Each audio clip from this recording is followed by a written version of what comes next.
âm bị ta dây ăn lâu van đâm tôi bi ngắt chân lạc dây cần ngày lâu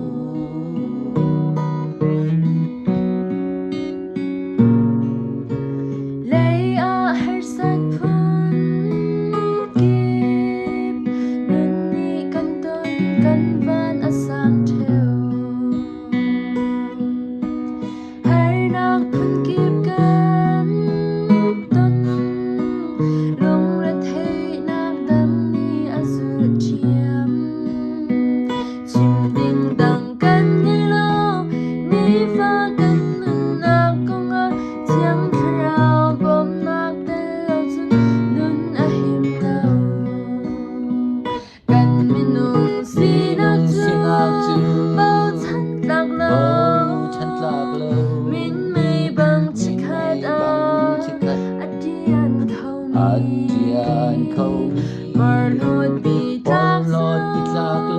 Tây chân lạc ăn lâu Dây dòng dùng đôi ngày tư Bôi bao chun Nâng âm bị lạc dây ăn lâu Và năm tôi bị ngắt chân lạc dây cần ngày lâu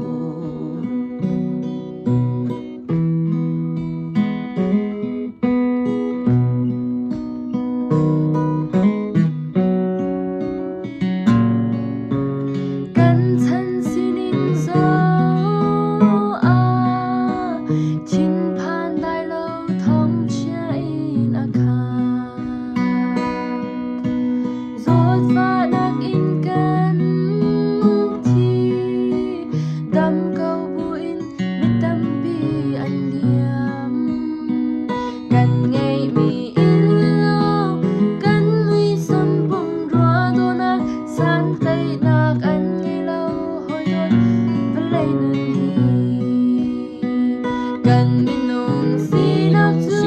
chú Bao chân lạc lâu Min mây băng chích hát Adian khâu Bờ lột bị lạc lâu Tây chân lạc ăn Dây dòng dùng đôi ngày tư Bôi bao chun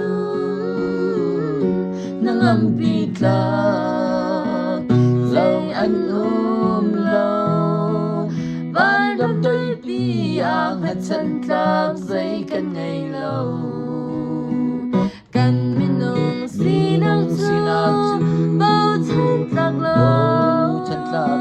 Min mây băng chích hát Adian khâu Bờ lột bị lạc lâu Tây chân lạc ăn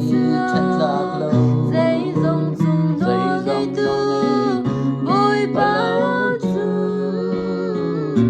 Nâng âm bị lạc dây ăn lâu van đâm tôi bi ngắt chân lạc dây cần ngày lâu